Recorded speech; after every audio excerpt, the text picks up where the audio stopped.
If you're looking for some certified good builds made by non-bait creators, they're not going to be trash. You're going to have damage, you're going to have mitigation, avoidance, recovery. These are going to be it, okay? Every single one of these builds is going to be good. They're going to be playable. You're going to be able to do whatever it is that's advertised by the build creator, because these people are not a bunch of schmucks, okay? They're not some YouTube who megalols that are just throwing stuff at the wall saying, this has lots of damage. You know what? This might be a little tanky, and they're just picking and choosing, okay? Certified good. I swear by these, and I give them my seal of approval. Now, before we get into them, guess what, motherfuckers? Okay, 5 of these are max roll articles. All right, so don't fucking hate me, but bro, that's why I'm gonna recommend them, is because of how much work went in. We're gonna go through these quick, right? If you want to check them out, go check them out. They're in the description. CF Glad, right? It's Grimrose. It goes fast. This is just for mapping. You blast really hard. We have everything here explaining all the abilities, the ascendancy. The best thing about these max roll guides is they have skill gems, right? We've got our skill gems progression here. We have the tree progression. You can pop it out and you can see step by step what you need to take level by level. Like, look at this down here. You just click these, or you click the arrow right here, and it just keeps going. It just keeps going, and it tells you what exactly to do. You go here, you click milestones, boom. Step 1, get your flask. Step 2, do this. Step 3, bing bong, bing bong, bing bong, all the way until you're in the end game. That's how it is for every single one of these max roll articles. That's why I'm able to recommend all of these, because we've all had our hands in them and we've made sure they're good. Grim versus Rue the cat. Is there going to be a large difference between the builds? They're both going to be good, right? Grim's is going to have a little bit more focus on a ease of clear, being tornado shot eventually, where you're not having to flick your wrist. A lot of people enjoy that playstyle. There you go. It's a tornado shot character. You can league start this and you can make it into a tornado shot character if that's what you're looking to do. Rue's character is a little more well-rounded. It's going to have a little more, you know, just like those little, you know, a few little touches like that. It's a little more balanced. But if you're just looking for a map blaster, Grim's guide is going fine, right? He's not like some bait YouTuber telling you to play some dumbass build. This is just good stuff, okay? You can't go wrong here. Even if you think Ruse may be better, that's totally fine. Just play Ruse, right? If that's what you think. Just shut the fuck up and play Ruse then. Like, you know, they're both fine builds. They're both going to be okay. If you like one better, then play that one. Let's go and bang through the second ones. Obviously, all right, Explosive Arrow Ballista. If you like this build, play it. If you don't, then you probably haven't played it yet. If you're looking for a build that does damage and has an easy playstyle, then here you go. All right, it's Explosive Arrow Ballista. It's been around. It's true and tried. This is not bait, right? People have been playing this shit for leagues now. Everybody knows this is good, you know, bing bong. Spectral Helix Champion by Crouching Tuna. Guy's a baller. He's a blaster. He knows what he's doing. You play as Spectral Helix. We all know that's good while leveling. Then you swap to Lightning Strike. We all know that's good while mapping. You have full progression all the way from your league start up to your end game gear set. And you know what? Right at the end, check this out. Right at the end, he has an Omniscience Lightning Strike for you to swap to if you want to go to the end game. He has the only end game build guide on max roll. This is dope. It's another great guide, but this one is for end game, right? When you've got some juicer stuff. And then we got TPB. Okay, Boneshatter. It maps, you blast. It's just mapping. You could do some bosses, but it's going to take more gear than other characters, and it's not going to be as comfortable. But it's a mapping blaster. It's fun. You want to play melee? You want to stun bosses, right? Yo, check the clips out, dude. I stunned Chimera and Hydra. That's kind of cool, right? You can stun bosses, your map bosses. You can just sit there and bash their skull in, perma-stunning them. Chimera and Hydra got a little bit of a cooldown on them. You still get to stun them for a little bit. It's pretty fun. Poison Concoction into Bladefall, Blade Blast, Occultist. Build is sick. You have Plague Bear. Some people like it, some people hate it. I think it's the best.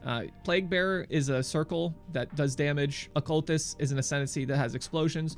You combine them together and you get to shield charge around and explode all the monsters, right? Like, what is there not to like? You just plot. Look at this. Look at this. I'm popping Plague Bear. I'm just shield charging. You literally cannot beat this. It's insane. Bladefall, Blade Blast is the swap. Why do we do it? It's just for damage and recovery, and it's not bad. You just get cast speed on your gear, and you just start blasting, dude. You can do your bosses a lot easier on Bladefall, Blade Blast than you can Poison Concoction. Speaking of which, Gucci, suck my fucking balls.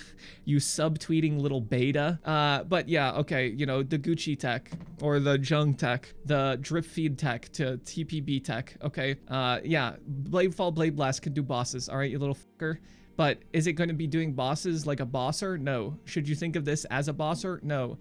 In my mind, this is a mapper. You're playing this to map, and it could do your bosses, right? It's not one of those mappers where your bossing is very uncomfortable. But is this going to carry you through Uber Shaper? Fuck no. No, it's not. Of course not. It's not going to carry you through shit. You still have to be familiar with all the fights. You still have to know everything, right? This is not going to be like fucking Maw of Mischief, where you summon your minion, you fucking explode it onto Maven 2 times and the phase is done. You do that another 3 times and then your fucking Maven's done, right? Like, there's a lot more work that goes into this. You have to be more comfortable, okay? Gucci, suck my balls. Also, thanks for telling me to not use Awakened Spell Cascade, but still suck my balls. The next build, that's not a max roll guide. Wow. Who here is excited for the non-max roll articles? Righteous Fire Inquisitor by Pox. This build's good. It's been good. It always was good. Still is. Even after the fire trap nerfs. He's went through, he's changed some stuff around. Some people may not like Righteous Fire playstyle. I don't know why. You put a circle on yourself and stuff explodes. It sounds like fucking amazing, right? It sounds like Plague Bear, except you just have it on literally all the time. I mean, look at this, right? You have a circle and you're just running. You're just running. Is it going to be the fastest build ever? No. Is it going to be probably one of your most comfortable builds ever? Yes. Are you going to get R-Sign? No. Are you going to delete everything? And then the last build is going to be Garotha's Spark Inquisitor. I recommended this one last league. It's still good. You know, wasn't bad. Garotha, known community member, prolific build creator. No, fuck you, Gucci still. It's just Spark, dude. It's cute. Look at this. You lead it. You put out a few sparks. You've got Herald of Ice. If you got an MTX, it feels cool. If not, maybe you just don't use Herald of Ice. I don't know. It's Spark, dude. It's fun. It's an Inquisitor. You've got regen. You have defense. This is going to be comfortable, right? Spark is a good ability. Garotha is a good creator.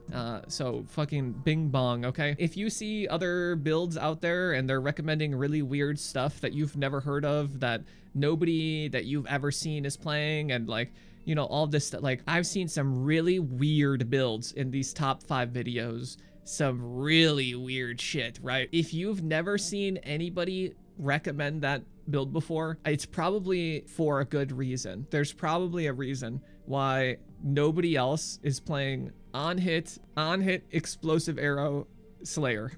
There's a really good reason you're not gonna see literally anybody else recommending some weird shit, right? Like, there's so many goofy ass builds going around. Guys, just be careful, okay? This video is me giving you certified good builds, right? This isn't some goofy shit. This isn't like, hey, I made a build and I like it, so I'm gonna recommend it to you. No, these are good ass builds, okay? There's more good ass builds. There's Maw of Mischief out there. I don't know if anybody reputable did that. It seemed like everybody was on it, then everybody is off it. I know Pal has a video of him testing it, but I don't think he has a true guide for it. But if you're looking for other builds, look for Ventrua's list, look for Rutu's build doc, look for anything Ziz recommends, any other like decent streamer, decent content creator. Don't go to these like random ass people with their random ass builds that nobody else is doing, right? Because there's a pretty damn good reason nobody else is doing this janky shit, right? Anyways, catch you guys in the live stream. Peace out. Tripolar Bear. Follow him. Twitch.tv/tripolarbear. He's got a big dick, dude.